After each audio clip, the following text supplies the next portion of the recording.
Good evening, everybody, and welcome to the ANZCAR Abruzzi Cup here on the Simshed Broadcasting Network. We are here tonight at the Las Vegas Motor Speedway. And joining me tonight up in the booth, as ever at the moment, is Dave Douglas. How you going, Dave? G'day, Carl. G'day, everyone. Going good here at Las Vegas Motor Speedway out in the desert. We're going to see who plays their cards right, rolls the dice, or goes all in here, mate. Yeah, that's it. It's so easy to fluff up and bet on the wrong horse here at Vegas. It's very easy for things to go wrong very quickly, isn't it? That's it, mate. It's either you stand or you hit here, mate. And that's enough betting puns for the moment. I thought I'd get them all in while we can.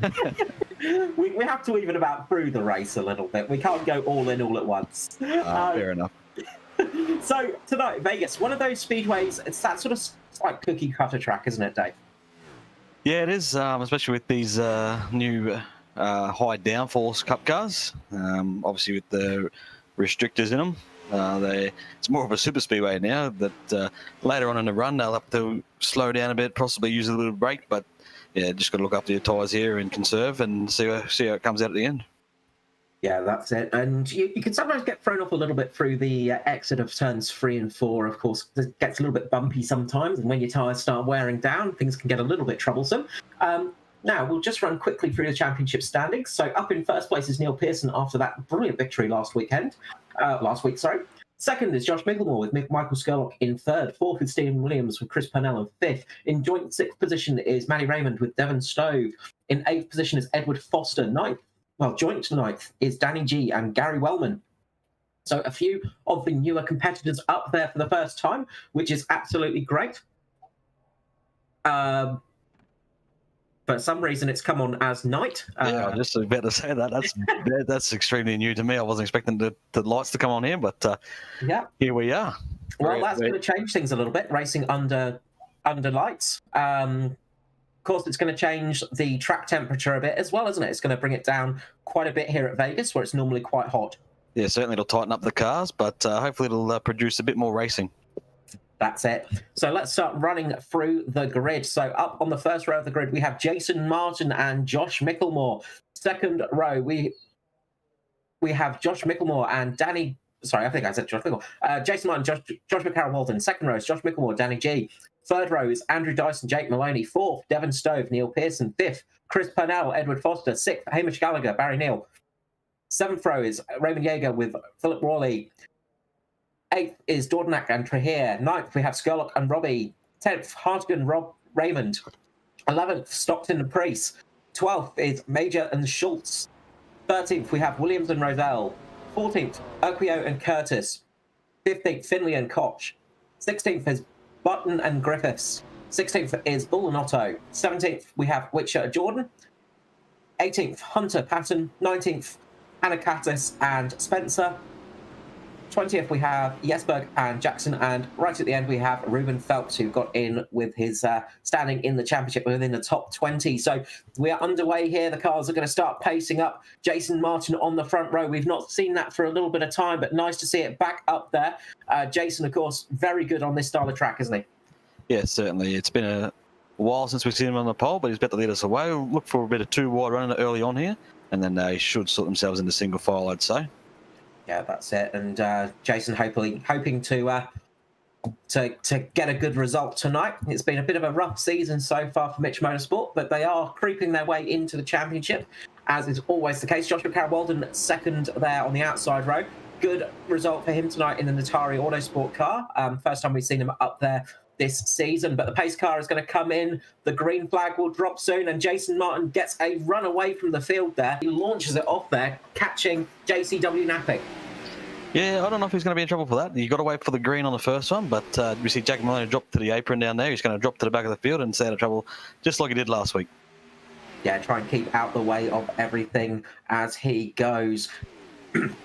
There. So Jason Martin getting a good start, but this has given his teammate Josh Mickelmore a chance to get up behind him. You can see a little bit further back as well. Danny G, so his Mitch Motorsports cars getting into a line pretty early on. They've only got Cranky Sports car back there. Sideways, sorry. One of the Cranky Sports just got the left front of the apron and got sideways there. It would have been the 920 of Chris Purnell, losing spots.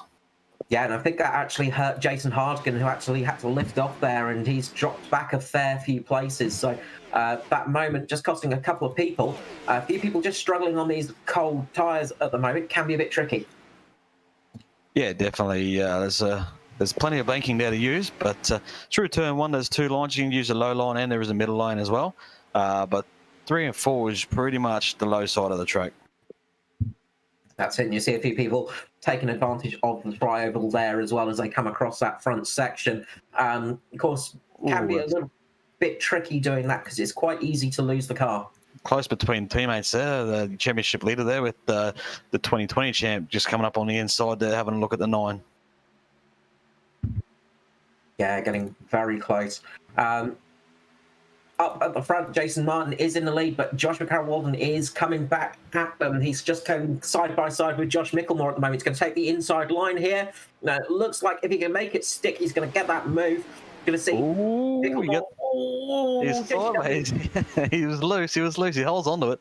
But it's this turn 2 similar to Miami, where if you've got that high line, you can carry that momentum off the top of the track as well. So it's doable, but probably easier to do here than it was at Miami last week.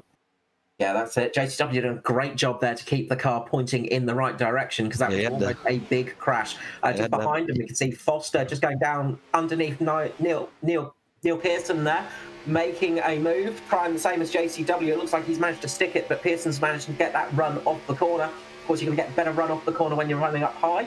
Foster's still on that inside line. Pearson having to go up a little bit higher, and that might cost him here. Change for the lead up front too. You can see on riding on board with Edward there. Josh Micklemore on the 31 has gone underneath the 21 of Jason Martin up there. Yeah, Jason Martin losing a lot of speed there through turns 3 and 4. Just going back to have a little look at that. Looks like he may have just got a little wiggle, just going up a little bit high, and that's cost him a little bit of momentum and given JCW the chance to get up there. Josh Micklemore jumping out in front though. Yeah, man on the move here at the moment is the 53 of Edward Foster, though. He has a little bit of a wiggle, sneaks just up in front of Denny G there. That was close. He was only just cleared. He gets the move done on Denny G, and Pearson's following him through at the moment, and he's got the 21 in his sights now. Yeah, he's now just going underneath Jason Martin and trying to make that move stick. The cars aren't looking too happy at the moment. There's a little bit of wobble between them. But Foster is definitely on the move at the moment. Pearson as well, just getting past Danny G behind him. Coming up quick is JCW. JCW makes the move on the inside to take the lead. The 35 car will be at the point of this lap. Yeah, good recovery from JCW. Was that a little bit slower on that start there, but he has managed to get up right to the front and doing a great job. Yeah, certainly. So he's got a bit of a handle on this track. He's just got to get himself into a rhythm now and try and look up tyres as Edward Foster looks to take it 3 wide down the back straight into turn 3 and is going to make that pass stick. A bit of teamwork from those guys above him, but he's going to make that pass on the inside now as they get close on the exit. Yeah, Foster, great move there. He really took advantage of Martin and Micklemore being up so high. He did catch the apron a little bit. Good job holding the car in that position because when you catch the apron here at Vegas, it's so easy to lose it. But he's managed to make that move stick, and Pearson has come along right behind him, followed him through there, and gotten up into 3rd position. Yeah, definitely. So I don't know if that's a bit of a plan for those Mitch cars, possibly just conserving, looking after the tyres for now. Obviously, limited sets, as we talk about every week. Bit of strategy involved, so could be a bit of strategy there, but we'll see and find out. Yeah, they are dropping back into formation now with Danny G and Hamish Gallagher as well. So those guys are starting to form up a 4-car pack now. Obviously, with this track being quite fast, you can take advantage a little bit of the draft, but it's not as much as a super speedway, is it? No, definitely not. You get a little bit of it down the front straight. As you see, some of them shortcut that bit of straight as we ride with Gallagher there, goes straight down to the apron, so you can use that part of the track, and you can get an advantage out of it as well. Yeah, that's it. It can work out quite well for you. And as I was saying a little bit earlier, you've got to be careful sometimes because it does disrupt the car a little bit as you go from oval to flat. Sometimes the car gets a little bit wobbly from that kind of thing, but most of these guys have got the experience to hold on to that. Sometimes a little bit later on, you can start finding a couple of problems, but I'm sure everybody we're looking at. A little bit further down, we've got Crank Esport cars almost 4 wide as they came across the start-finish line. Now, Luke Trahir coming down on the inside, and those three are starting to work together, just getting underneath James Robbie there in the Pace Syndicate car. Luke Trahir getting his first victory in the ANZCAR series on Monday in the trucks. Yeah, Purnell just got a bit checked up there. Got a bit loose mid-turn 1 through turn 1 and 2 there. We've got Aidan Schultz on screen and the new Mac 1 Esports livery there. Big news during the week. Those guys have merged. A1 Sim Sports merged with Mac 1 Esports, sorry. Yeah, big merger there. So himself, Riley Curtis, up into that team. Now A1 no more, but Mark 1 is definitely there. Just looking a little bit further back, Mirko Dortnak was just having a big moment, and he's managed to catch it, but he has lost a handful of positions. Almost caused a bit of trouble for the Crank Esport boys, but it's managed to settle down a little bit there. Yeah, remembering those guys are former teammates as well. So Mirko used to drive for Chris Purnell in the Illusion days. Yeah, it seems like a long time ago now, but he is definitely there. But up the front, we've got a change for the lead as Foster takes the lead. Joshua Carroll Walton having to run up a little bit high, giving Pearson the opportunity to get underneath him and try and take that second place from him. Yeah, Foster looks racy tonight. We'll just go to replay. Watch. He might have just got a little bit loose mid-turn there. Might have just check after the throttle there, but Edward definitely aggressive and makes the authoritative move straight down the inside of the 35 there. Being ex-teammates as well, and basically a bit of a satellite team for the Natari Autosports. I believe Edwards got a fair bit to do with that team, possibly the owner. We're working close with each other there. But Neil Pearson coming through now and actually getting past JCW. So Pearson up into second place. Of course, Pearson, the championship leader at the moment, and he wants to keep it that way in the DPR Simrigs car. So he's definitely going to want to try and keep it that way. But of course, Foster wants to retain his championship. So all of these guys have got big things to play for. Yeah, he's had a bit of a quiet start, I suppose, for the 53 there. Just plodding along doing his job. Obviously one to forget at Daytona, but he's been there or thereabouts. So yeah, maybe tonight he just makes that little bit extra and might come away with a W tonight. Yeah, we have seen this from Foster before, just not pushing too hard in the early season. Just managed to catch that, but that's going to give Pearson a bit of a run across the tri-oval. He might have just caught that in time to not have too much to come from it, but Pearson's definitely got the run on him here. But Foster, yeah, he tends to start off a little bit quieter in the season and then build up, like we saw last season, dominating the end of the year when it mattered. But consistency is usually his strongest point as Pearson goes down to the inside, takes a look. The number 9 on the 53 right here, trying to get through it. They get very close on the exit of turn number 4. Pearson is right underneath there. He's going to get a little bit of that side draft, so he should get a decent run here as they go into turn 1 again. Pearson on the inside, Foster on the outside, and Pearson looks to have that position held. Oh, as he goes up, almost touches. Pearson has to correct a car there. Very, very close between those two. Very, very close indeed. There was a cigarette paper between those two there. Still on, Pearson's going to make the move stop. Yeah, she's still on here. It's a good little battle here, side by side. He doesn't get clear, so Edward will get the run down the front straight here. So we're going to go 2 wide again for another whole lap here. I think that's nearly 2 laps we've been side by side. So interesting to see these cars getting loose. So obviously inside car gets a bit tight, goes up the track a bit. Edward would have saw that and opened the steering up a bit as well, so hurt his run. But still side by side down the back straight here now. Who's going to win out here? Well, you've got to say the outside line seems to have a better run off the corner, but Pearson has got that inside area, so looks like he might get it stuck this time as he gets the car ahead of Foster, manages to get up ahead of him and make that move stick.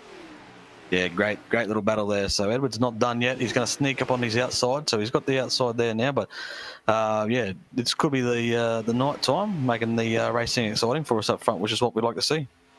Yeah, of course, these guys have been practicing all day in, well, for the practice, actually, it was all in the sunny daytime. So very different conditions here at night. And that's going to throw a few people off because it changes the way the car handles, changes how the tyre works, basically, because it's a much cooler temperature, of course. They were probably coming into this expecting the track temperatures to be up in the 30s and 40s area. It's only about 20 Celsius out there now. So, you know, that makes a big change. And of course, being nighttime, you're not having the sun beating down on the track. Yeah, massive difference. I thought it would actually tighten the cars up a little bit more. When I say tighten, get a bit more push in the front end, just because it's a bit cool. It's not so loose, but they still are a bit loose by the looks of it. A couple of drivers having a bit of issue there. Yeah, it can be one of those things as it goes on longer. Of course, the tyres start to degrade a little bit, and you do get that little bit of looseness through the rear of the car sometimes. And one of the things I've always experienced at Las Vegas is just mid-corner, you've got to be careful because the car can get a little bit loose as you get there, especially in some of the lower formulas where you don't have the same downforce as these Cup cars. Yeah, as we see the 31 of Josh Bicklemore there getting really loose and almost touching the fence coming out of turn 2 that time.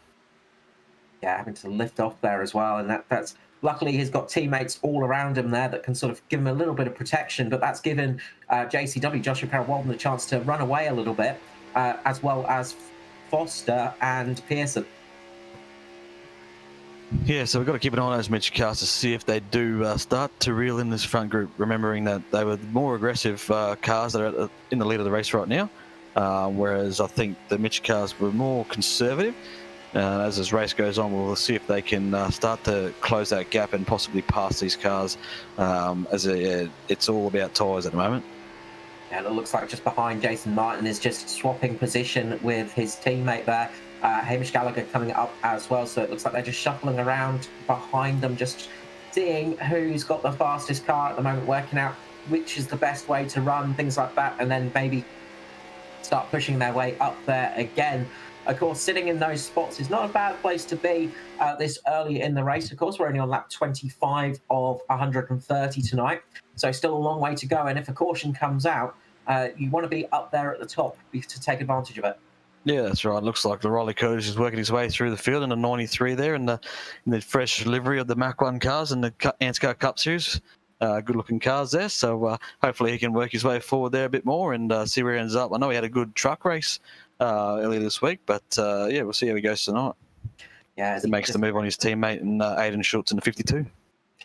Yeah, now they've got to try and start catching up to Stephen Williams and then Lachlan Urquio as well. Lachlan Urquio having a stellar run this season in the ARCA series, having his third straight victory on Tuesday night. So he's going to want to try and carry some of that luck over with him to the Cup series as well. Yeah, certainly, and I think he's doing that as well. We've mentioned him a few times already this season being up the front. He's got into a few unfortunate incidents meanwhile, but not really any of his doing though so far. So a bit of bad luck for him so far this season. Hopefully his luck can turn tonight at Las Vegas. As Benji gets real tight and loose, or not so much loose, but tightens up down underneath the DPR car there and almost runs him up the track. Yeah, this can be the tricky thing running with teammates and things. You sort of sit behind them a little bit, but now it's given the opportunity to Andrew Dyson in the DPR car to come hunting for him, and Barry Neal as well back there as well in the Gotcha Racing team. So those guys are coming up close and hard to them. Another driver I just want to mention as well, just sitting in 10th position at the moment, Devon Stove as well, having a stellar season this year. Yeah, he is, and I really like the paint job on that delivery on that Cup car. It's a beautiful little blue. It's a bit of shiny, a bit of matte, a bit of carbon. I don't know what it is, but yeah, I really like that one. It looks good. Yeah, some very nice looking cars out here tonight, which is always nice to see. But yeah, that sort of almost tealy blue colour is very nice on that car. Really makes it stand out a little bit, especially underneath these lights when you've got a little bit of shine in the car and things like that. It really makes them pop, doesn't it? Yeah, absolutely. So yeah, he's doing a good job, and so too Barry Neal in front of him, doing a great job for those guys in that orange 22 car. Yeah, that's it. And another paint scheme that is very cool as well, with the lovely little flourishes on there. Some good paint schemes this season. It's what we like to see as well. Obviously, we want these cars to look good, and it's always nice when they do. Yeah, that's it. They always look better on the lights as well. But yeah, as Barry Neal looks possibly he's starting to size up the 24 of Denny G up in front of him here. So we'll see if he can't make a move on him in the not too distant future. Yeah, as he looks to make a move on Danny G up front. Jason Martin is starting to apply the screws to JCW right now, so putting a bit of pressure on Joshua Carroll-Walden at the moment. He's getting some okay runs, so battles all across the field at the moment, as a little bit further in front as well, James Robbie as well, battling with, Josh Micklemore just there with Hamish Gallagher, just swapping positions a little bit there. So some battles going up and down the field at the moment, and it's just trying to keep an eye on the best battle, as Barry Neal does try and make that move on Danny G, but can't quite get it stick at the moment. Yeah, that's it. He'll keep working away at it. So obviously still green here, 32 laps into this race of 130 laps tonight. So these guys might start to look at possibly looking into their pit strategy here, because you'll get a massive undercut with new tyres, or you could play the long game and get the overcut. But there is a advantage played either way here, whether it's the right one. We'll wait and see. Yeah, that's it. And we might even see a few people rolling the dice here and just going for the right side tyres rather than all four under green conditions, as Barry Neal gets a good run off the corner there. Goes underneath Danny G right there, trying to make it stick, trying to push Danny G onto the wrong part of the course as well. Not quite making it work at the moment. Luke Trujillo, not too far behind that, looking to make a move on Devon Stove at the moment, leading the Crank Esports team at the moment. So Luke Trujillo doing a good job, leading those guys, as he does look to make that pass now, and looks like he's going to get that done off turn 4. Yeah, good move from Luke there. And as we say, taking his first victory in the ANZCAR series. Great job from him. And of course, his mentor, the virtual motorsport mentor himself, Chris Purnell, very happy about that. And it carries on the good fortune of the team as well. The Crank Esports team having a fantastic season in their first year, getting quite a few victories across the different series. Yeah, definitely. It all helps, and it's all experience. As I feel like Skurlock's making a move here on Devon Stove and just past James Robbie, but I feel like those guys have been stuck together this whole time. I remember us talking about earlier in the race, about lap 5, about James Robbie battling the Crank Esports cars. Yeah, he's sort of been caught up in a Crank Esports sandwich for most of this race, as Skurlock has made that move and is now trying to get underneath Devon Stove, trying to put the pressure on Stove right here. But great job, great driving out here tonight. We've seen some really good battles for position, as JCW and Jason Martin battle on, and Jason Martin goes on the outside this time from JCW, and he's going to try and use that outside line to get a better run off the corner here, although it looks like that inside line is working a little bit better for the moment. Yeah, it's pretty even, Steve. It's obviously just that top side get the run off it, but mid-turn, it's pretty even at this point in time, and yeah, it could be tyres as well. Obviously, Jason probably might have looked after his tyres a bit more, but yeah, Jason's just going to pull ahead here, and the 35 is going to have Hamish Gallagher sizing him up for a pass here. Yeah, JCW there, the 35, getting swamped by Mitch Motorsport cars at the moment, as Hamish Gallagher is right on his outside. They get very close there. JCW just getting a little bit of a wiggle there. He loses momentum as he just runs a bit loose there. The car really tightened up mid-corner, actually, and that's cost him some momentum off that corner. That's going to give Josh Micklemore the opportunity now to pounce on him. Yeah, right at the exit there, just where he needed to just pull the wheel a bit more tighter on the inside of the 13 there. Just got loose on him, so the 31's looking up the inside now. He's going to get that job done fairly easy. Yeah, JCW looking to be suffering a little bit out there, and he's just hemorrhaged a couple of positions, but he's going to try and get back onto that now and try and get back to the fighting. And that's the thing. You have to be very.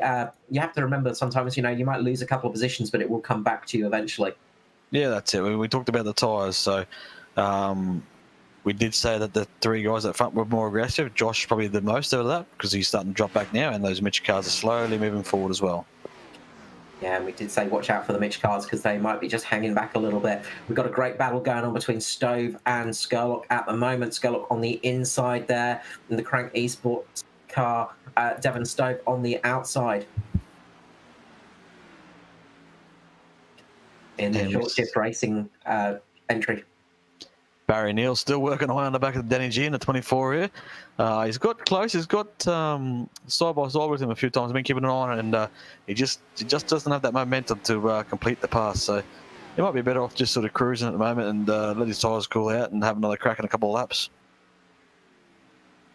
Yeah, that's the other thing, of course, is the heat of the tyre. It's not just the wear of these tyres, it's also the heat you have to be considerate of, because when you do get those back ends getting a little bit loose, you start running a lot more heat through the tyres, and if they get too hot, you do need to let them cool down a little bit over the laps as they go on.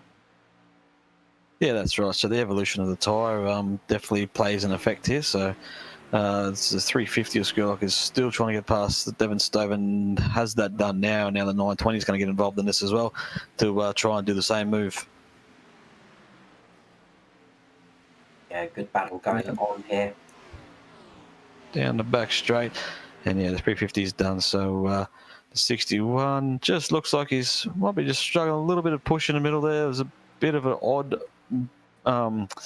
movement on the exit of the turn there, but yeah, Josh is slipping back a little bit as well here up the front as the 920 does go down the inside now of the 61 of Devon Stove.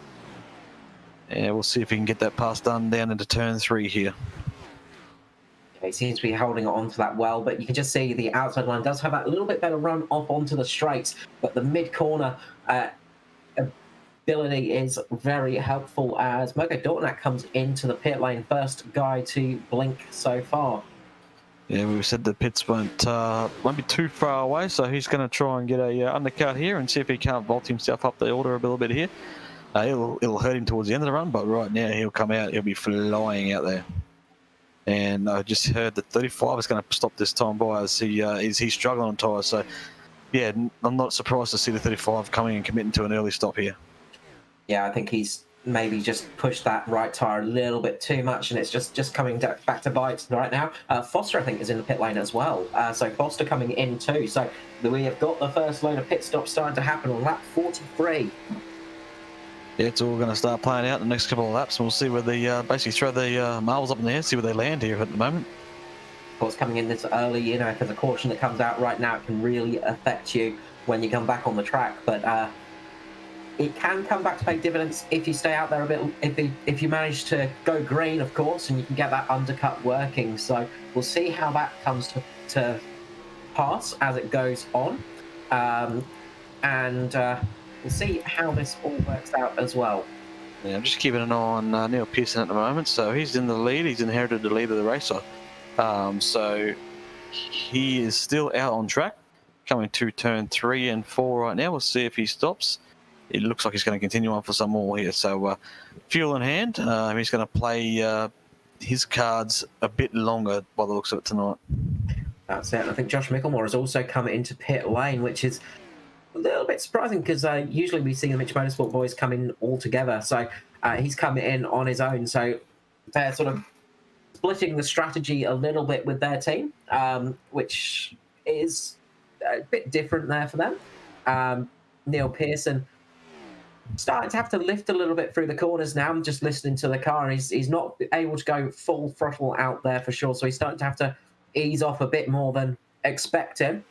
But we have got a lot of people starting to come into the pit lane now. So, of course, the longer you stay out when there are people coming into pit lane and exiting pit lane on those cold tyres, there is a higher risk of those cautions coming out, isn't there?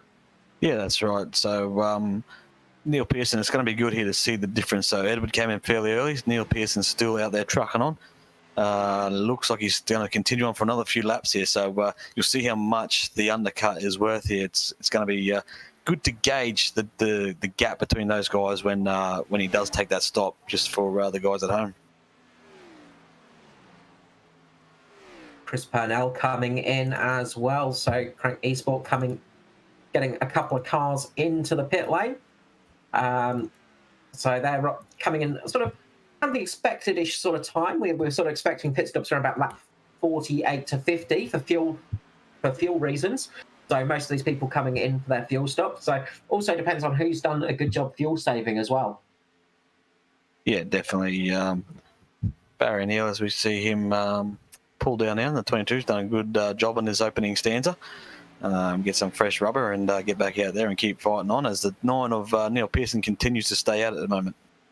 Yeah, staying out there a bit longer. at the moment, he's setting lap times of around about 31.3, whereas people like Foster, who pitted, are a good second faster than him. So that last lap was a 30.3 for Foster, 31.3 for Pearson. So you can see the advantage of those fresh tyres right away, about a second quicker. Yeah, so we'll see it on track when he does come out. We'll get those numbers for you. But what this does for Neil is it pushes, and the yellow flag comes out. That's big. That's halfway through pit stops here. We'll have to find out what the yellow flag's out here for. But I was just about to make the point that it'll make his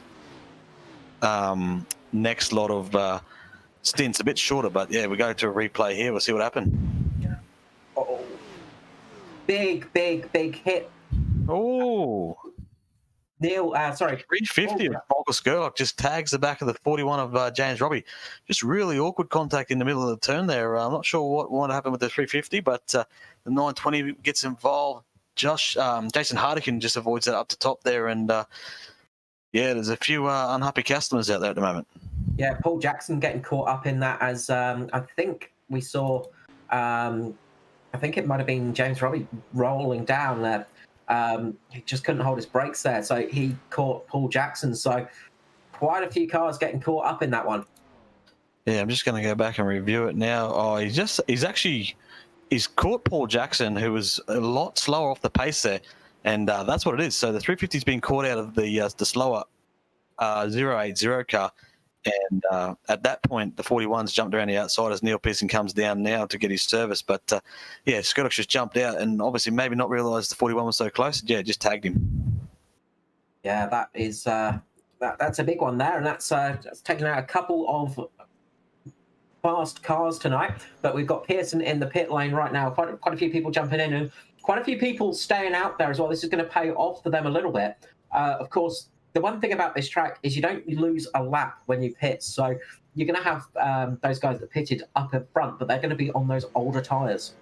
Yeah, that's right. With the limited tyre sets, it's going to play into the guys that did stay out now, because they'll have a compressed field and they'll have fresh, brand new rubber on that, whereas the other guys probably stayed out because they would have pitted not too many laps to go, and there's no point getting new tyres when you don't have too many to work with. But real shame for James Robbie getting caught up in that accident. No part in that of his own there. Yeah, it's very, very tricky sometimes, and when you're a passenger, it's never fun.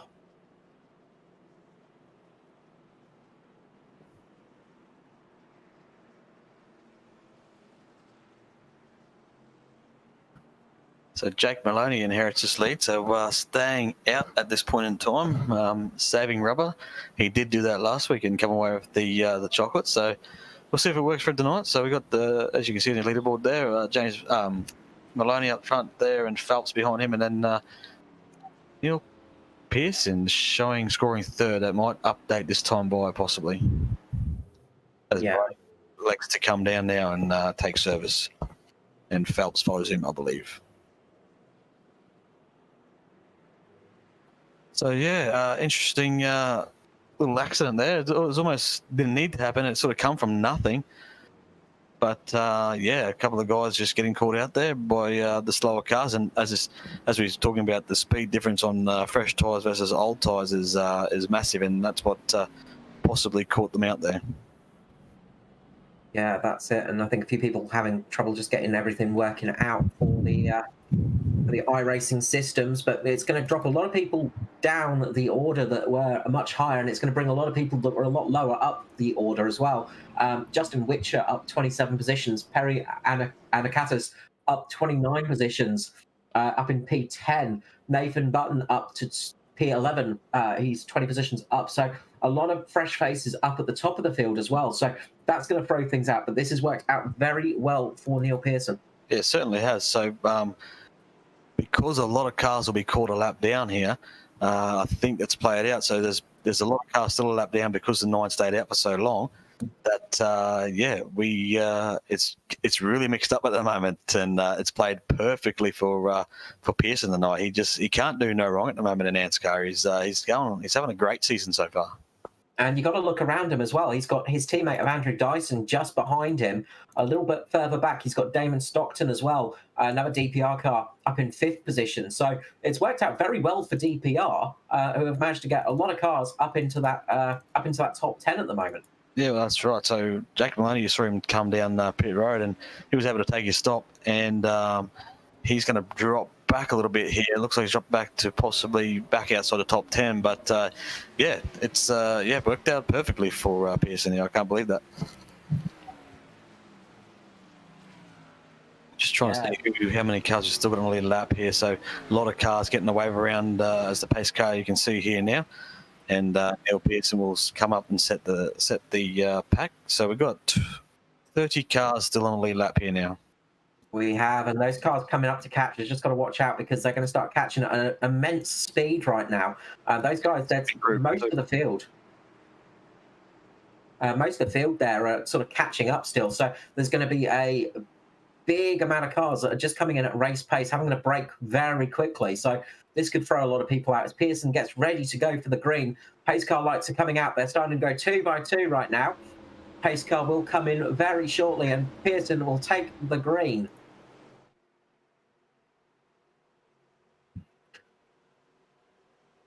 So quite a few of those cars catching up now. Pearson drops the hammer, goes away nice and quick. Good start from Pearson. He's managed to get the lead. Andrew Dyson on the outside has had a very decent restart as well. Looks like the DPR cars are all doing well. Raymond Yeager as well. He's up there, and he's going to try and chase down Pearson now. Yeah, so Pearson's Christmas has all come at once here. He's got brand new tyres, and he's leading this field. Who's half the field's going to be on used tyres at the moment. There's a big move down the inside from his teammate Dyson. Actually, to the apron. They must have got penalties possibly. There's 2 cars coming down. Looks like they're going to come down pit road, so there might be some penalties out there. Yeah, possibly a couple of penalties for a couple of drivers there. That is never fun, but it is a mess in the midfield at the moment as cars are flying all over the place, just trying to get into position as they've got cars on older tyres, cars on newer tyres, cars that are much faster, cars that were leading. A few cars that are damaged. Got Aaron Major out there with a little bit of damage, with a few other cars around him that have some damage, but seem a little bit quicker at the moment. He's down there in 9th, getting absolutely swarmed at the moment, as people like Martin Foster, Danny G, Gallagher, Micklemore, Barry Neal, JCW, Phil Otto, Skurlock, they're all trying to get up back to that lead position. Yeah, they are, certainly. And look who we're riding on board with at the moment, Lockie Yukio, his name is, I believe. So anyway, we'll work on that. But yeah, we mentioned him earlier in the broadcast. He's slowly rising towards the top, and he hasn't had his spin tonight yet. So we've got to have that first, and then he'll come back. That's it. Urquhart Joe has to do it well. But he is having a good run up there. And we've said he's got that confidence as well. He's building on that, and he is getting a good run at the moment on Raymond Yeager. He's going to get down the inside. Yeager gets a little bit up there on the outside there, Yeager did. So, yeah, it's going to hurt his run off the turn here. We'll see if the 42 can get the job done down the inside, heading down into turn 3 here at Las Vegas Motor Speedway. Yeah, as they get past a car that's just coming out of pit lane, going another lap down. But yeah, Lachlan has got some serious pace at the moment, and is doing a good job in that JP Simshed car, entered car, with the beautiful Dragon RC livery on it. Yeah, I think that's a bit of form coming over from the ARCA series. It's going to raise his confidence a bit. And, yeah, obviously having those 3 wins or 4 wins on the trot now is, pump his tires. As he goes into Yeager. Yeah, he gets him loose.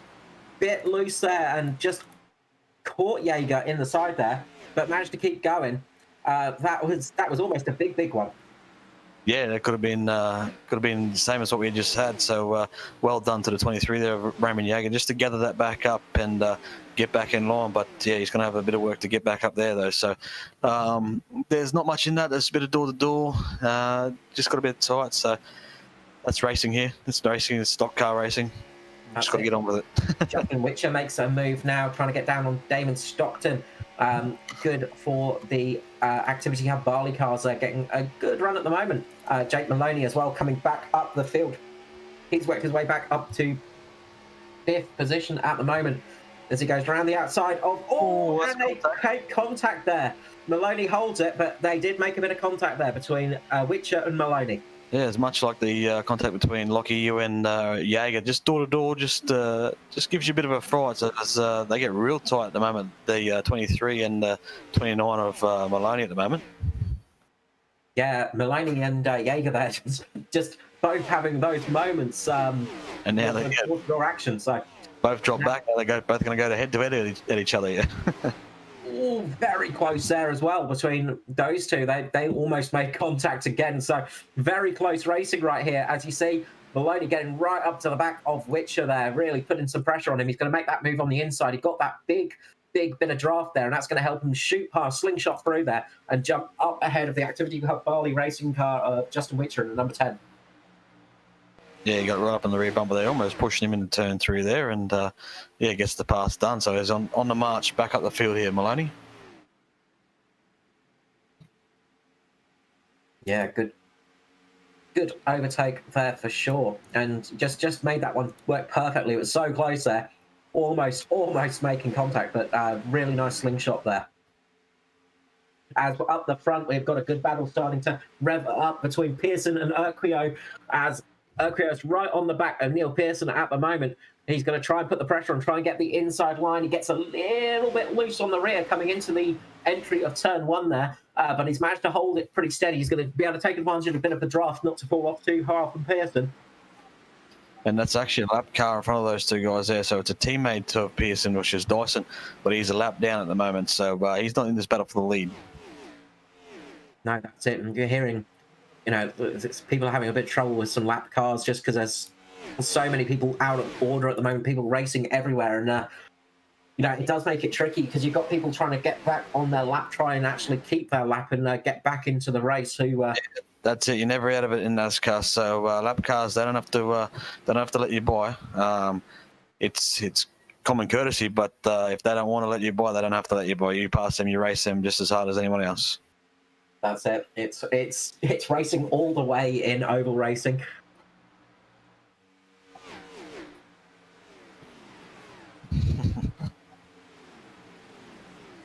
As we can hear sort of in the mid-pack, there's some racing going on between Gallagher and Dwayne Priest at the moment. But up the front, you've got Pearson and Urquio really battling. Behind them, you've got Damon Stockton making a run back on Jake Maloney as well. Jake Maloney actually coming up good as well. So good racing up here at the front of the field. Yeah, definitely. Bit of entertainment here. The boys are having at it. They're into each other tonight on the radios. So I can hear. You guys can't hear it at home, but I tell you what, there's no love lost out there tonight, and they are racing hard. That's it. If you hear us go silent for a couple of seconds, you know we're busy listening to the radio. As Maloney and Stockton are having a great battle at the moment. This is giving Justin Witcher the chance to catch up to those two. Good job from Stockton up ahead, doing a good job of just keeping his car in the right place for himself, but the wrong place for Jake Maloney. Yeah, definitely is. I'm just going back through the field. We've got Denny G, who's was slowly going back through the pack there, but now he's at least to be the lead charger at the moment. He's making his way back up through the field, sitting 11th at the moment. He's got Parry and Astakis in front of him, which I have never seen that name until now. So he's doing a great job there in a 144 car in the top 10 at the moment. He'll be ecstatic with that, and he's actually looks a bit speedy too. So he looks to the outside of Philip Worley in front of him. Just jumping to the front, Damon Stockton has come off a little bit worse between the battle between him and Jake Maloney. And contact between Stockton and Witcher. They just made very slight contact there at the front, but they've both managed to keep it going. Very, very close there. I was just about to say, Jake Maloney pulling a similar move to Stockton as he did earlier on Witcher, just getting right up behind him and making that slingshot work. So Maloney up there in third now, trying to chase down the very fast Neil Pearson, who's managed to make almost a half a second gap over himself and Urquio. Yeah, definitely. And a car that we seem to be mentioning more often these days is Adam Roselle and that black and grey Kangaroo Bocam car in the Chevrolet of the 293. He's doing a great job here tonight in 7th, and he's been caught out with a bit of bad luck this season, but seems to be constantly making an appearance in that top 10 throughout the races as the 23 of Raymond Jaeger, gets a good run on the car. I've just lost it in front of him. Damon Stockton there, getting a good run on Stockton there as they go side by side. A little bit of door contact between the two there. Jesus, We have seen a little bit of rubbing tonight, which is exactly what NASCAR is for. Rubbing is racing, lads. But they have managed to keep the cars nice and on the circuit, which is what we want to see. So some good, clean racing. Definitely, Damon Stockton. He's in the top 5, and he's going to make him work for it by the looks of it. He's rubbing a few penalties here throughout the race so far. So not making it easy for these guys, and he doesn't have to either. That's it. You've got to make an impression when you're up there, and if you let these guys bully you too much, they will absolutely rob you of places. Racing hard is important. Another guy that's having a good season as well is in 8th at the moment, Ruben Phelps in the Activity Hub Barley car. Again, first season for Phelps. Been having a very good year so far and been up there in the top 20, top 10 a fair few times in a few series. So we've got a lot of names that are sort of slightly fresher to the series, getting those good results, which is what we want to see. Yeah, and that caution come out at the wrong time for a lot of people and at the right time for a lot of people. So the field's a bit mixed up, but we love that here. We love a bit of a mixture, and it's good to see good hard racing. Get a few other guys up there, get their names in the lights, and they don't want to slip back too far. Make the most of it while they got it. Exactly, and big moment there. big moment there. Almost a crash there. Very, very close. But as I was saying earlier, when the pit stops were happening, just staying out that little bit longer, hoping for that caution can work out for you. And that's exactly what happened to Neil Pearson. As I said, sometimes just waiting for that caution to come, it does happen. And when it does, it really throws a cat amongst the pigeons and really mixes up the field. And we've seen that tonight. Yeah, definitely. And Justin Witcher running P4 in the number 10, doing a good job in the 10. That's what I like to see, representing the number well. But he's putting pressure on Jake Maloney by the looks of it. So maybe Maloney want to use his tyres a little bit, trying to get through the field there. But there's a juicy battle between for second place here, the second, third, fourth. Yeah, that's it. And Lachlan Elke as well. He's just starting to struggle a little bit. He might have just run a little bit too fast, too quickly, as Jake Maloney gets down the inside of Urquio there and is going to try and make that move stick. Goes across the infield there, really cutting as much of the track as humanly possible. But this is going to give Witcher a good chance to get on the back of Maloney as well and possibly make Urquio drop back all the way to 4th place. Yeah, Witcher all but could read that. The rear of the partner on the back of the wing of the Maloney car there almost pushed him into turn 1, giving him a bit of a shove. So Lockie just struggling a little bit on those used tyres. So he's going to put up a fight as much as he can. But, I don't think the 10 will be too far from getting this job finished. Yeah, it looks like Witcher has managed to keep those tyres a little bit more alive than Urquio at the moment and is doing a good job. He does get a little bit loose mid-corner a couple of times. Up front. Lockie's in the fence. Lockie's in the fence. He just got loose right on the exit there. It's easy to do. And, just rub the rear of the fence. I think he's going to get away with it. Won't be too much damage there, but we'll jump back to a replay for you. Yeah, that's it. Looked like all 3 of those cars had a slight moment as well. But Lockie was the biggest one there, getting up into the fence, just scraping the side of that car, damaging the paint job there as well. I'm sure his owner will be shouting at that one, but he's managed to keep the car going, which is important, and without too much damage. Hitting the wall square on there does make a bit of difference. Yeah, it's more of a rub than anything else, so he'll get away with that. But I just think it was the car on the inside, because you know you're getting past, you sort of just try to fight as much as you can on the outside, and right at the critical point where you're committed to get to that exit, just pushed a little bit wide there. That's it. And up at front, Neil Pearson has made almost 3 seconds. He's 2 3/4 seconds ahead of Jake Maloney at the moment without any signs of slowing down. He is really running that car well. We've seen this from Pearson a few times this season. Managing tyres, he is an expert at it. Yeah, as I said, he can't do any wrong at the moment. He's blitzing it at the moment. He's doing what he has to do to get the car in the right position to be there at the end of this race, to have a chance to win these races. And he's won one, possibly. I know he won on the road, but he's been there or thereabouts this whole season so far. Yeah, just the one victory so far in the Cup Series, but he has managed to get a P2 as well. So he's had some really good results. So 2 top 5 finishes out of the season with the 1 win. He's really doing a good job so far, and things are definitely coming his way. But you've got to say a lot of that is also just down to some really, really good driving. Skill. Well, luck is one thing, but when you are able to get the car working this well and able to get those tyres keeping life as well, that's the big thing that we've seen from Pearson, is just keeping life in those tyres. It really does pay off for you. Yeah, definitely. It's good to see Justin Witcher going with Maloney here. Maloney's a quick guy, so for him to be just tagging on with him and keeping up that same pace, that's good to see. But a bit of a battle going on for ninth here with Phelps, Denny G, and his teammate of Hamish Gallagher behind him.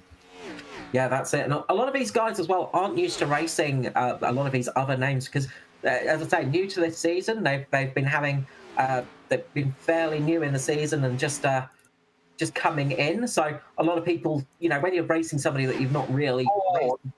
Something was going on there. You saw in the we got to go to a replay. I saw a car down on the apron there, half sideways. So we're just going to go have a quick look back here, and it's Lockie, you, and is that Damon Stockton there? It's him, yeah. So we've mentioned Stockton's name a few times tonight.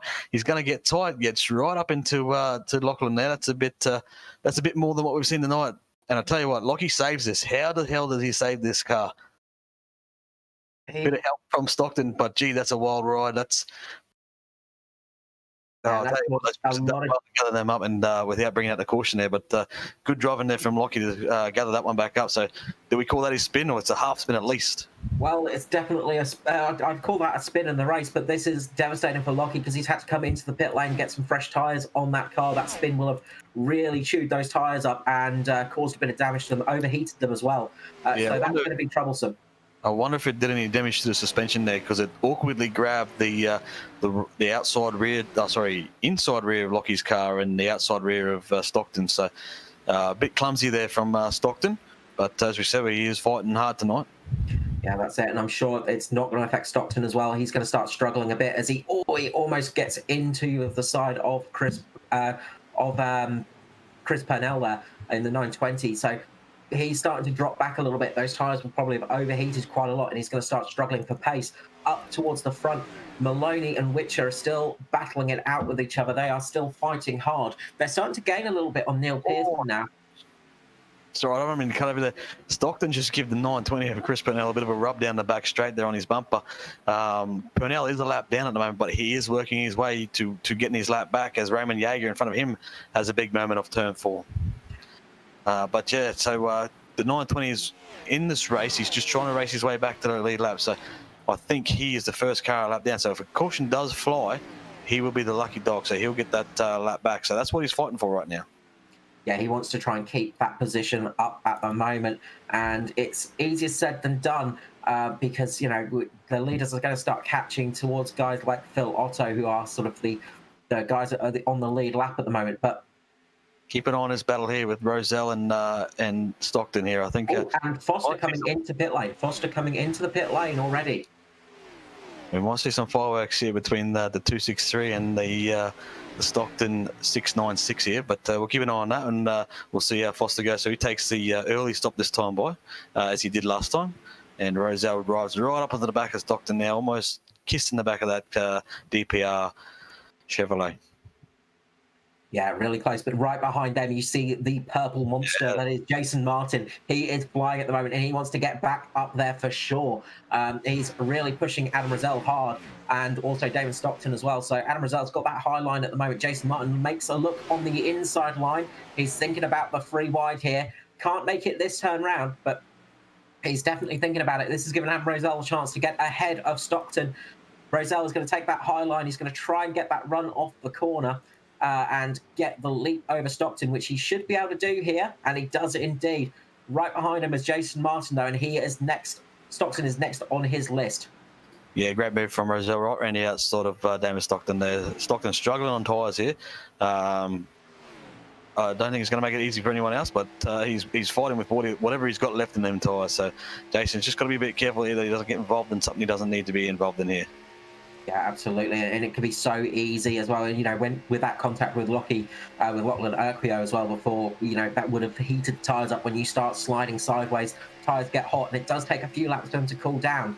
and he will still be struggling a little bit from that. So he has lost a lot of pace since then, but he is still managing to position that car in a position that makes it hard to overtake, which he is absolutely at rights to do. It is his position, and if he wants to keep it, he needs to place that car well.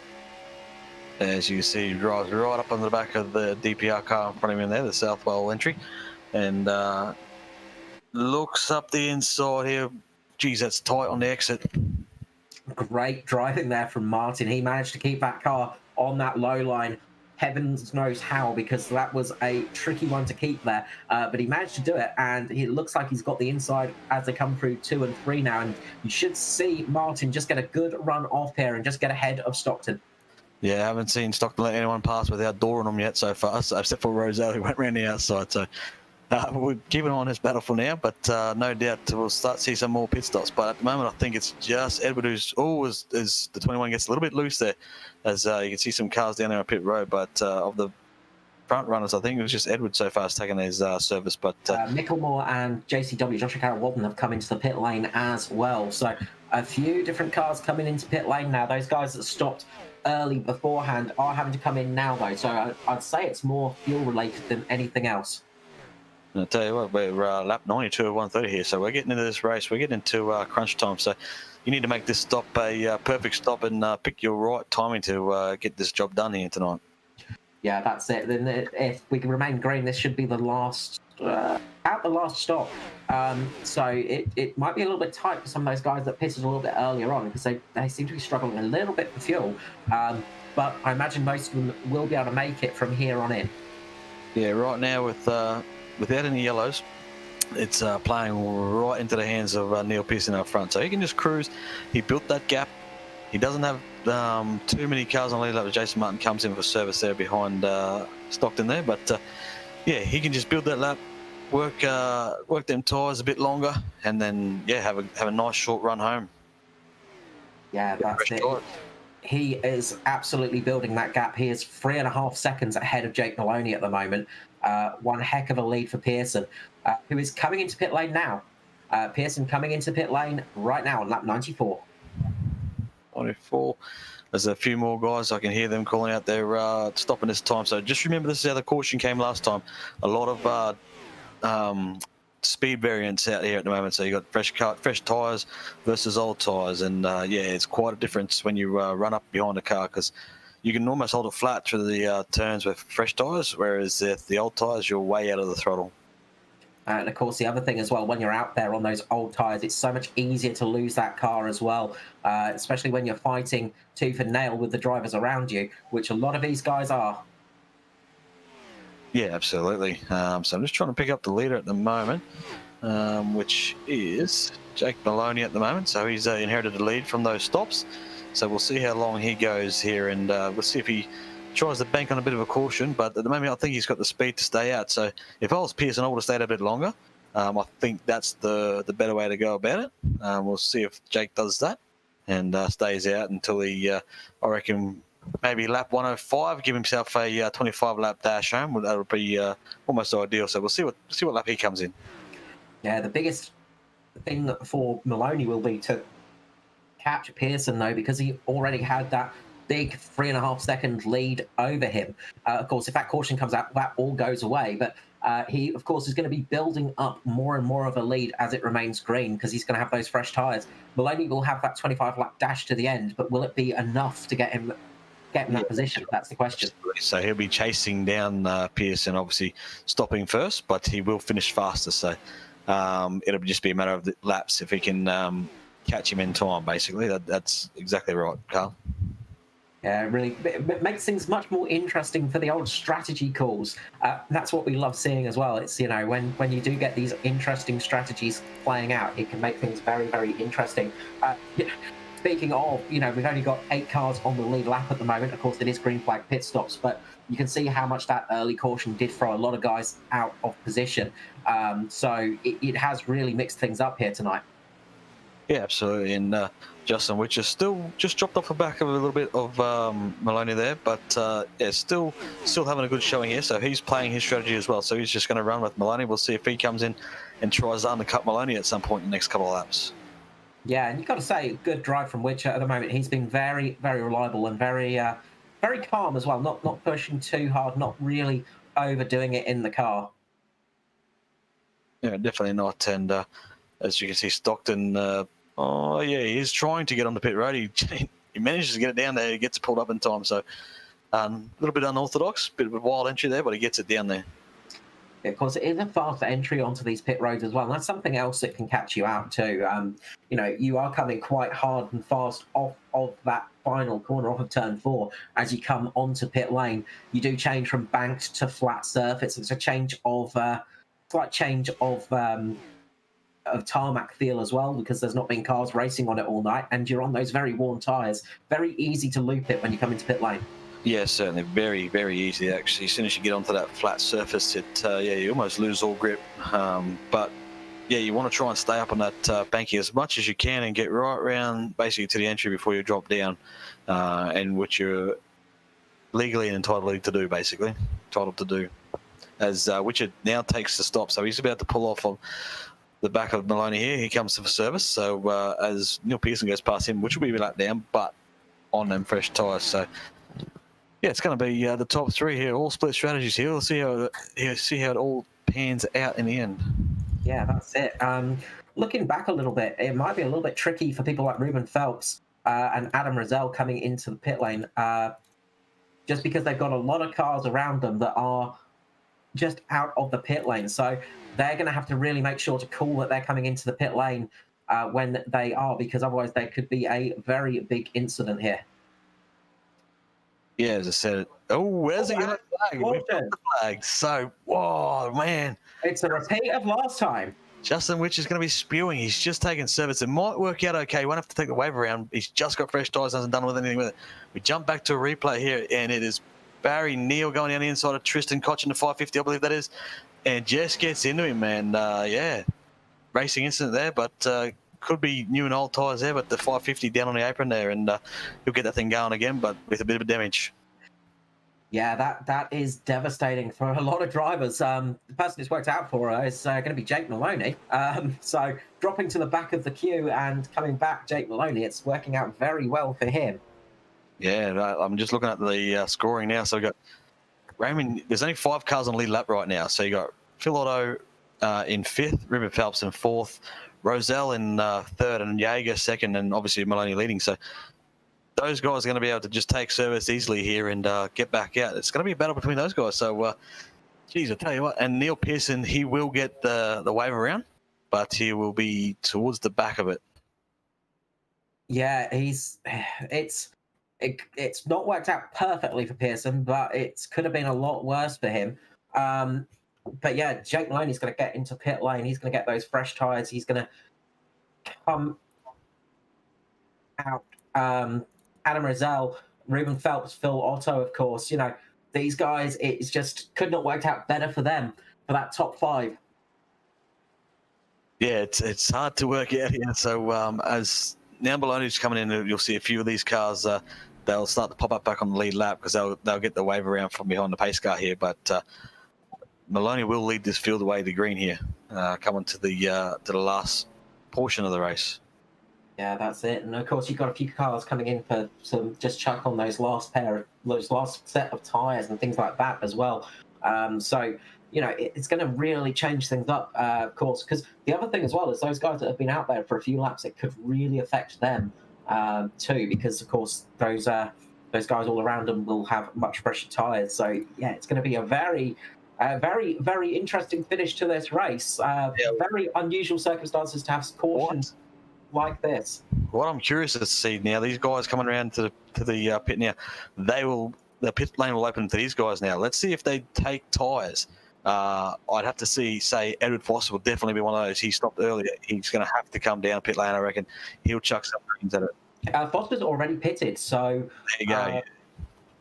I'm wondering if he came in a bit too quick, though, because was he a lap down, though? That's the question. Yeah, usually the lap cars have to wait another lap before the pit lane opens for them. So if he came down at the same time Maloney is, he might see himself getting a black flag penalty for that one. Yeah, it all depends on what lap he was. So we'll have to wait and see how that one shakes out. yeah, it's very hard. Like the scoring doesn't update till they go across the line. So you see a few takers going in there, couple more there. So yeah, it's a real mixed bag here. I think I just heard Foster say he got the black flag. Yeah, he hasn't noticed that the red light above the pit lane closed. So as predicted, yeah, he did get that black flag. That is devastating for Foster. He's going to have to take a black flag. He's going to have to take a drive through the pit lane once it goes back to green flag racing.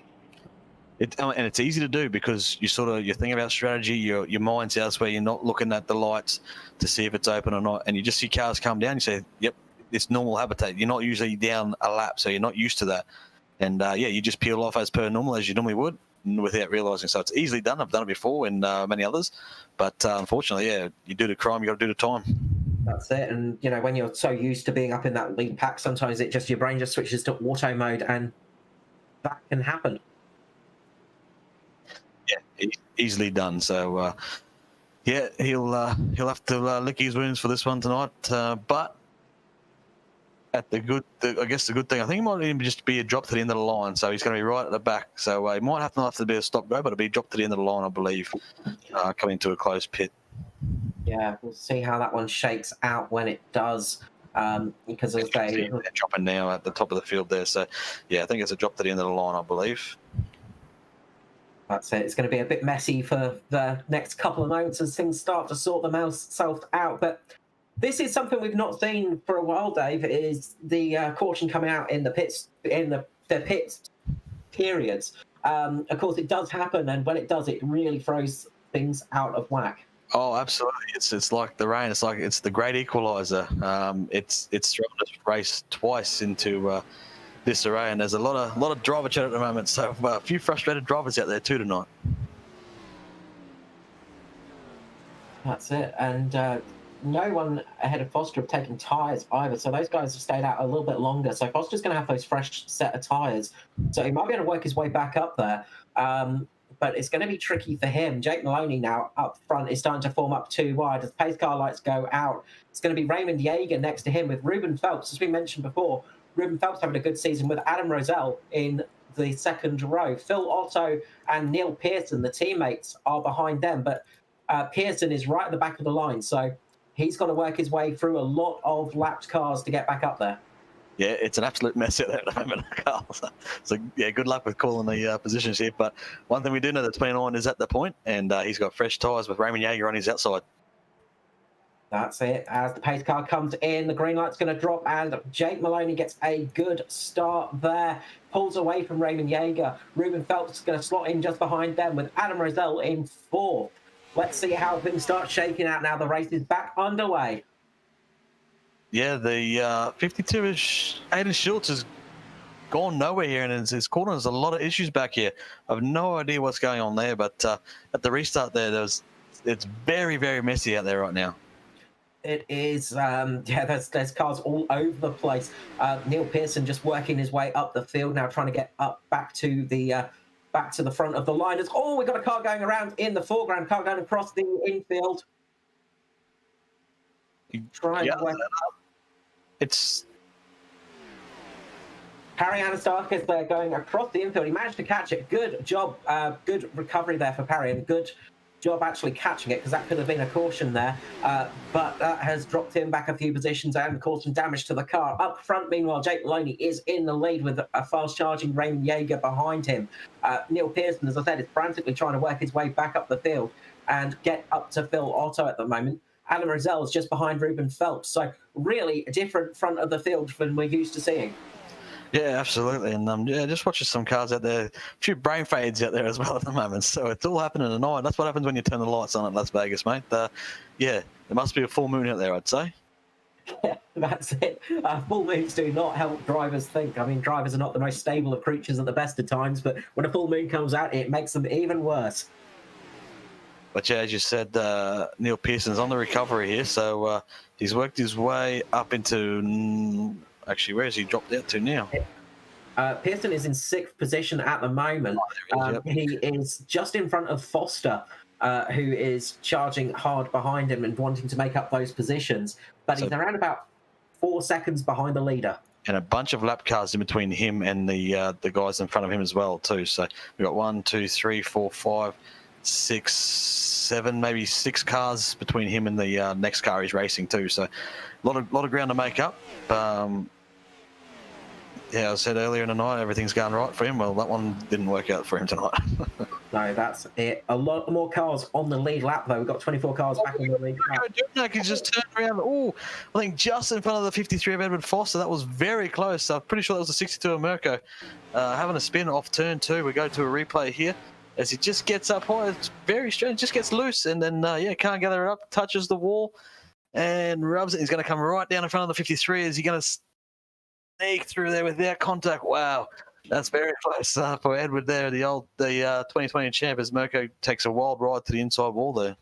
You cannot get closer than that, really, can you? That would have been a brown alert for Foster for sure. He was very lucky to get through there and very, I guess you could say, very unlucky that the green too. Sorry, I thought we went yellow. We stayed green there too. Yeah, that's what I was about to say. The caution did not come out as we have just under 17 laps to go now. So we're on lap 114 of 114 now, and it is getting very, very close up here at the front. Yeah, as we looks like that's Phelps making a move behind there on Jaeger at the moment, and he's going to get that job done, and Roselle's going to be the next one to take part in that. So Raymond might have used a bit of tyre here. It just seems a bit odd that he's losing a bit of pace, but they are teammates though, so maybe he's just let him go and see if he can chase down Maloney in front of him.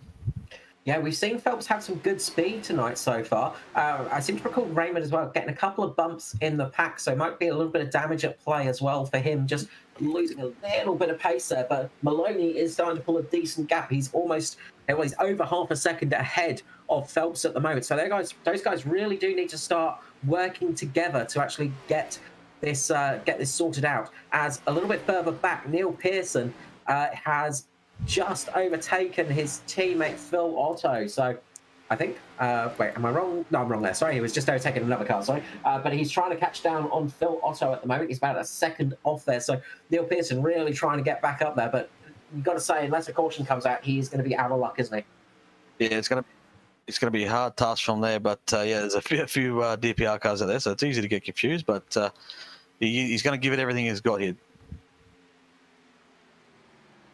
Yeah, it's a little bit confusing out there, as I say, because there's a lot of people in positions that they're not usually in, and then there's a lot of cars that are out of position as well because of the pit stop issues. So it really throws things out of whack for us on the timing screens and can really make things a lot trickier to call.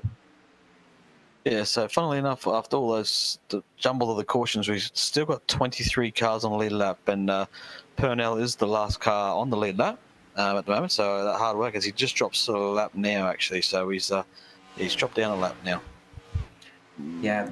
Meanwhile, actually, he's dropping right back. So we just heard he was just in the pit lane. So he's come down pit for some reason, whether to get some new tyres, but not having a good night there in the 9:20. No, struggling a bit out there. Just also mentioning the champion at the moment, Foster. He's currently chasing down Nathan Button in 23rd position to get the first car on the for the waiver round, if that does come. So Foster is almost in that lucky dog position, so he's trying to get up there as quick as possible just in case that late caution does come. Ruben Phelps still in second place, Raymond Jaeger in third, with a bit of a gap between himself and Adam Rosell, and then Phil Otto a little bit further back as well. So at the moment, those top four have got a bit of a gap between each other. Not much happening right at the front of the field. A little bit further back, though, it is a little bit more chaotic, especially from 8th down, as there is not much gap between any of those guys.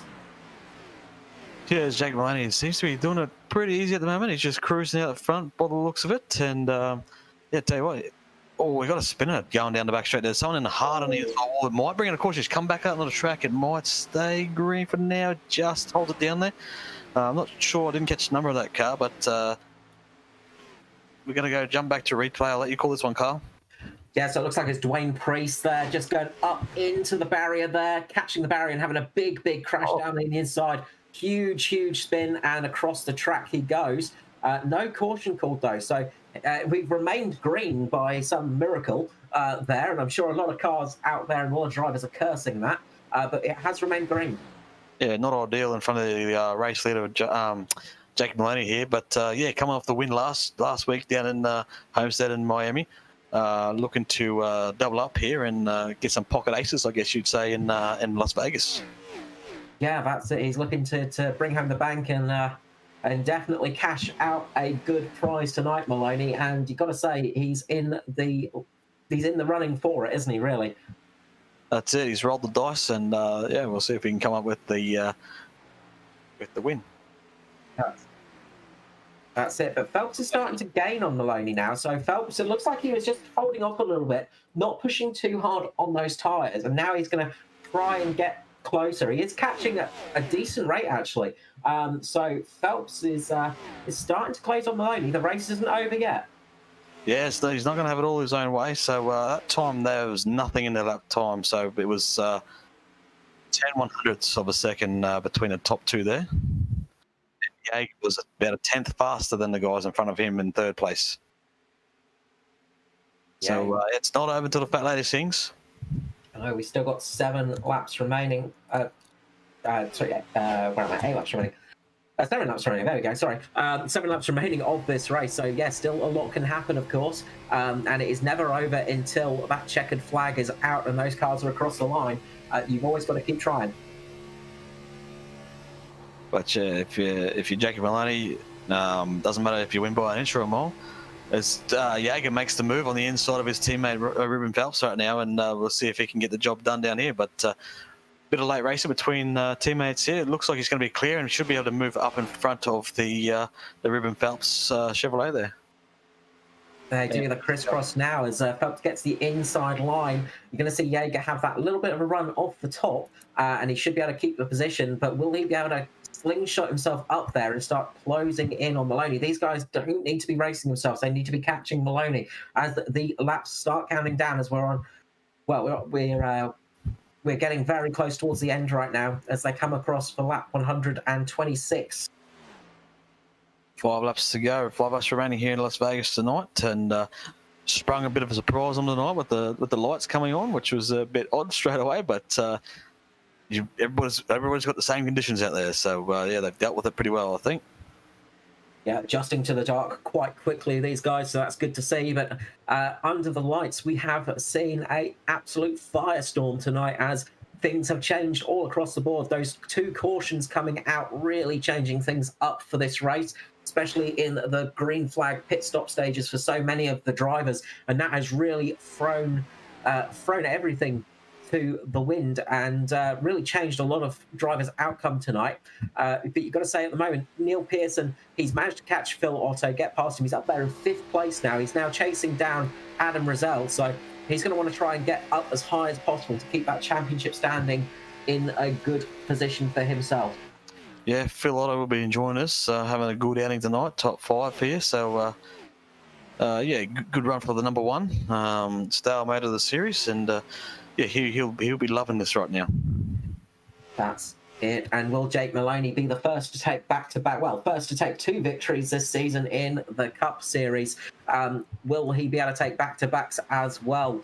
He's looking good at the moment as we are just crossing the line for lap 129. Yeah, I'm just going to go back through the field and just see about any other battles at the moment. But yeah, the closest one at the moment is Adam Rosell and Phil Otto. Sorry, Steve Williams is a lap down, so I thought it was a bit closer. But we've got JCW on the outside of Riley Curtis in 93 here. Let's see if he can make the pass. Those guys are battling down there for, what's that, 20... that's a lap down. 15th, 16th, 17th. Sorry, not a lap down, but yeah, 16th, 17th, 18th. So as Maloney crosses the line, the white flag comes out. Final lap for the leader now. Maloney just has to stick it for one more lap now and hope that caution flag does not fall to bring us a green-white checker, of course. But Maloney has got a decent lead, almost a second ahead of Raymond Jaeger and Ruben Phelps there in the Activity Hub Barley car. Great result for those as well, keeping up there at the top of the field. But Jake Maloney dropping to the back of the field seemed to work out well for him as he comes across the line for the final time tonight, taking the win here at Las Vegas Motor Speedway. great win from the 29 of Jake Maloney tonight, and played his cards right again tonight, and comes away with the victory. Absolutely. But you've got to say, a almost faultless drive there for Maloney. Very, very good job getting that victory as well. Raymond Yeager, Ruben Phelps, brilliant result for the Activity Hub Barley team. And another good result for Adam Rosell. Season best, I think, and ANZCAR best result for Ruben Phelps too. So congratulations on that one. One of the rookies for the season this year. Adam Rosell there in fourth. Fifth place in the end for Neil Pearson. Damage control mode. It could have been much worse for Pearson, but fifth place, I'm sure he will be happy to take that tonight. Phil Otto in sixth was Justin Witcher, another new face to the top 10 in seventh place. Another Activity Hub Barley car. Great result for that team tonight. Eighth place was Josh Micklemore, with Jason Martin in ninth. 10th was Hamish Gallagher. The Mitch Motorsport team managed to close up the top 10 there. 8th, 9th, 10th, and 11th with Danny G as well. Jason Hardigan managed to get up to 12th position in the end, with Michael Skurlock 13th. 14th was Barry Neal, with Riley Curtis 15th. 16th was Trehair, and 17th was JCW. 18th, Scott Griffith with Devon Stove 19th. 20th was Aaron Major with Auckland Oquio 21st. 22nd was David Stockton, and the first of the lap down cars was Edward Foster in 23rd. 24th for Button, Finley 25th. 26th for Dyson, 27th for Spencer, Hunter 28th. 29th for Chris Purnell, Stephen Williams in 30th. 31st for Matthew Raymond. Worley in 32nd with Perry Anacassis in 33rd. 34th was Ryan Bull with Will Jesberg in 35th. 36th for Patton, Jordan 37th, James Robbie at 38th, 39th for Dwayne Priest, Mirko Dortnack in 40th, 45th for Tristan Koch, 42nd Aidan Schultz, and the first car that was out, unfortunately, Paul Jackson there in 43rd position. But great night for Jake Maloney, back-to-back victories. Got to say, you'll probably be pleased with that one. Yeah, certainly.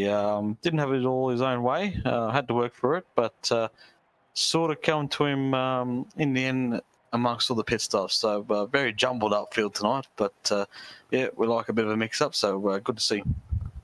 So we'll grab up our top three into the booth, and we'll start off with third place man and first time to the booth. I think this is Ruben Phelps. Congratulations on the top three, Ruben. How's it going? Welcome to the booth. Nice to have you up here. You've been having a stellar season so far. You've been having some good results and been knocking on the door of the top three for a while now, and knocking on the doors of the sort of the booth as well. Congratulations on getting up there, and what a great finish for the team as well. You must be pretty chuffed with that. But considering how the race started, I didn't get a chance to qualify, so I started dead last today. So, and with the car handled at the start, it was just I could not drive it, and I was having a handful. So, but then those cautions came out in those pit stop scenarios, and it gave me a lot of track position, which helped a lot, and then which saved me a heck of a lot. Yeah, it really worked out well for you. And as you say, 40 positions gained tonight. You definitely win the most positions gained. First top three finish for the ANZCAR series. It's great to have you up here as well. You've been having this is your first series with your first season with the series, isn't it? Yeah, no. So, yeah, I joined one of the other leagues, which is Full Throttle last year, and they introduced me to ANZCAR, and they said, "Oh, finger that," and they gave me a chance to do this. So, yeah, that was his first season, and of course, I've had a few rough races in the Cup Series, but finally got a result that I'm happy with today. So, yeah, no, it's been good so far in the trucks and the Cup cars. Yeah, well, that's what I was going to mention. We've seen your name pop up quite a few times in the truck series, and this is obviously the first time in the Cup Series, the top area, but really great race out there tonight, and it's great to have some fresh blood coming in and getting in those positions. Obviously, season with Activity Hub Barley as well, so obviously quite a few experienced teammates around you. How much has that helped you? Oh, definitely, it's definitely helpful, and I've brought my own little forte to the team as well. Michael Shorey's greatly brought me into the team, and we've been pretty strong, getting good results and doing a good job. So if we can keep it up, we'll definitely see a lot of us be up in the top three quite often this season, I reckon. Yeah, we absolutely hope so. And I've noticed a few times in the chat, especially in the truck series, you've had a bit of a fan club as well. So great to have you up here. Congratulations on your first top three. Before we let you go, of course, anyone you'd like to give a shout out to tonight? You got a shout out to Activity Bali Hub Racing as a whole, for the whole team to making this all happen and getting and doing a good job. And of course, shout out to my mum because she's always watching. so nah, that's about it. No, congratulations, Ruben. Pleasure to have you up here. Nice to meet you finally, and we hopefully will have you up in the box soon, very soon. Thank you. Next up in second place for the Activity Hub Bali Hub. Sorry, I can't remember which way it goes. But Raymond Yeager, nice to have you back in the booth, Raymond. Yeah, thanks. It's good to be back. It's been a while. It has been, but it's a pretty decent night for you tonight. You had some good pace out there, obviously, and we saw quite a lot of battling for yourself as well. The pit stops working out in your favour as well. Those cautions, of course, making a big difference to that, throwing a cat amongst the pigeons, you could say. But you were definitely there on some pace as well tonight. I don't think I was. I was running about 15th, 16th before that first round of pit stops, and I was just sort of stuck there. I couldn't come forward, didn't really go back. But yeah, those cautions when they fell during those pit things, they just worked out really well for me. I sort of got a little bit more of a handle on the car later on as well, so I got a little bit more pace at the end, which was nice. Yeah, we saw you're having a bit of a run towards Jake towards the end there. Did you feel like you guys could possibly catch him as it went on? Also, we saw you battling each other as well with yourself and Ruben Phelps there as well. Were you guys sort of swapping positions, trying to see who was faster to try and catch up to Maloney, or were you just racing?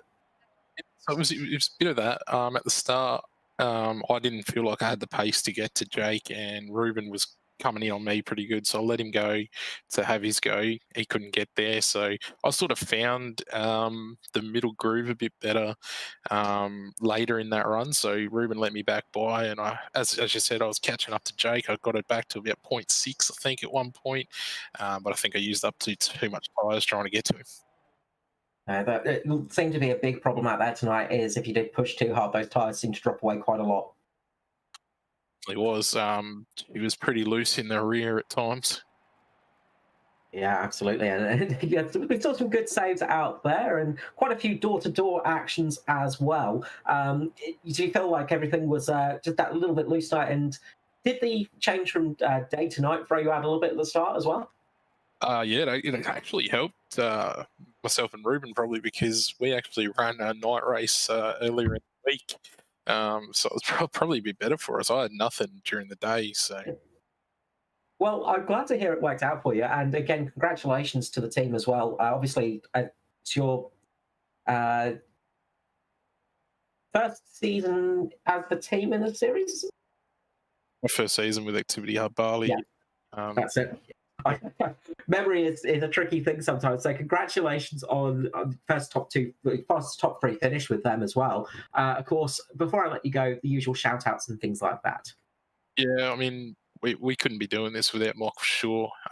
He's put this team together, and he puts up all the practices, and like he's super dedicated to making sure that us guys can be up the front here, so I couldn't do it without him. Obviously, Ruben, fantastic job tonight, finishing third. He's been really good in the truck all year. He's had a bit of bad luck in the Cup car so far, but yeah, good to see him up here with us. And obviously, Jake, well done on winning. You guys, fantastic for putting on the broadcast each week. Yeah, super job. You're more than welcome. Thank you so much, Raymond. Glad to have you back in the booth. Yeah, cheers, mate. Hopefully we'll be back at some point sooner than last time. That's it. We'll see you again soon. I hope for sure. And next up, as mentioned before, Jake Maloney, second time up in the booth in so many weeks. Congratulations on the victory. Cheers, guys. Good to be back. Yeah, good. It's nice to have you back up again. We sort of miss you for a while, and then all of a sudden you just spring up and then just dominate. Very good race from you tonight. We saw you drop back to the back of the field again tonight. Bit of a strategy call there, just to sort of keep everybody in front of you and not get involved in too many incidents. It was probably a strategy similar to last week to try and look after the tyres and sort of hope for cautions, but then reached about lap 20, lap 30, and I thought, oh no, I'm in trouble here. So I sort of had to go, and sort of spent the first 50 laps in 43rd, and then fortunately people started to pit and the caution came out, which jumped me up to like 15th, which dug me out of a hole pretty quickly.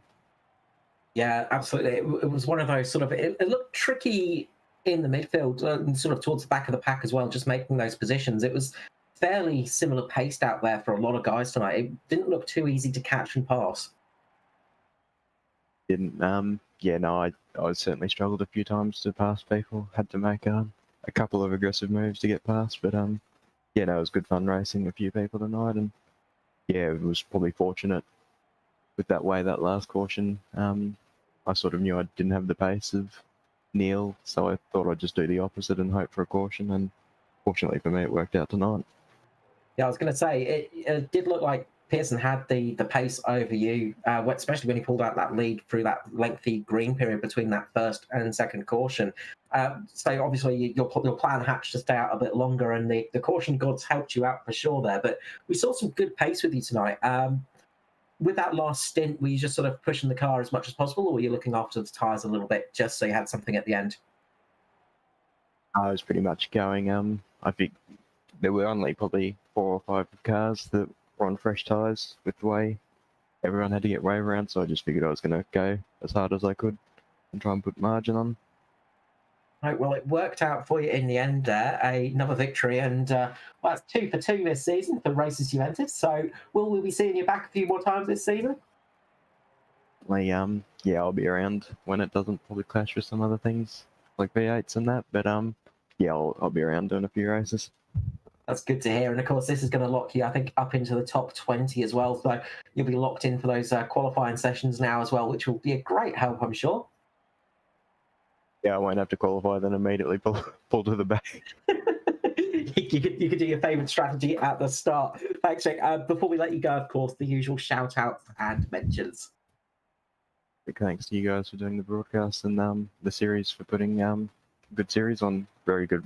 Only 2 cautions tonight with 43 cars. It's pretty impressive. So yeah, good racing from all. Cool. Thank you so much, Jake. We look forward to having you in the booth again soon. You have a good night, and congratulations again on that victory. Cheers. Jake Maloney there, taking the win and the first guy to do the 2 victories this season for the Cup. Dave, what were your thoughts on that race? Yeah, mate, it had everything. It was a tough one to sort of break down with those cautions and a big mixed bag of results there as well for a lot of guys. So, yeah, look, it threw everything at us and some. So, yeah, only 2 cautions, which is, as Jake said, it was great with 43 cars, so full field. So, yeah, it had a bit of everything tonight.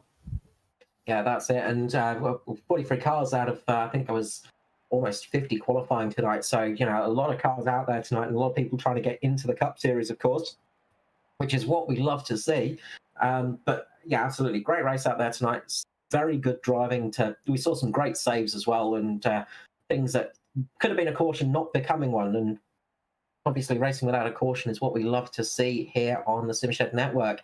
Speaking of the network, we have some upcoming things for you soon. So on this Friday night, we have the Gentleman Sim Racing Club. That will be at 7:40 Australian East Daylight Time. So 7:40 for that one. Then on Tuesday night, we have the Nationwide Tracking Systems V8 Super Series at 8 p.m.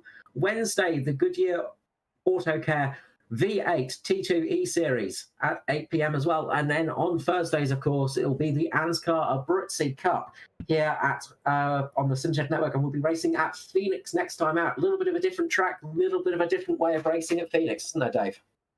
Yeah, it gets a bit of a shorter track, and yeah, it breeds a lot of caution. So hopefully we don't get a caution fest there, and everybody has their thinking cap on next week.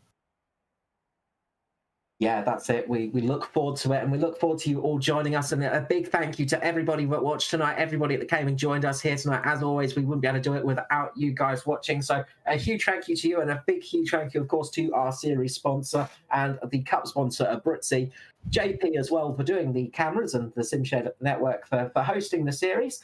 So from myself, from Dave Douglas and JP, of course, we wish you all a good night, and we'll see you next time out at Phoenix. Bye-bye.